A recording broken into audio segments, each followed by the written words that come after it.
And I want to speak on the same subject that Mr. Crawford spoke on, and probably say some of the same things. Thank you, Mr. Mayor and City Council members, for giving me an opportunity to speak. I want to speak about the monument on Courthouse South Lawn. It was placed there more than 100 years ago by the United Daughters of the Confederacy, also known as the UDC. I contend its purpose is to intimidate former enslaved people. It's used for a similar purpose today. The original purpose was to intimidate recently freed people, and I think to a lesser degree and a little bit out of sight, it still serves that same function.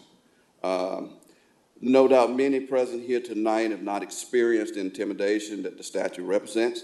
That's good. I hope you never experience it. However, some of us have experienced it. I personally witnessed a man hanging in a tree in my home state of Mississippi. I've also experienced the degradation of surviving in a segregated society where law enforcement was an integral part of perpetuating and enforcing the immoral separation of Black and white Mississippians. And I think probably the same thing happened in Texas too, by force. There's also a similar statue on the courthouse lawn in Sumner, Mississippi, placed there in the same time period and for the same purpose as the one in Weatherford. Some residents refer to attempts to move it to an appropriate location as trying to destroy or erase history. Both statements are untrue. We have neither called for the destruction of the statue nor to erase history. And let me say, we can't erase history anyway.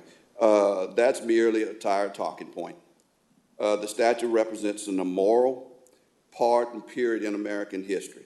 To leave it in place makes us complicit in its representation. I'm asking the city and the county to work together to move the statue and thereby begin to heal a 400-year-old crime against humanity. Thank you.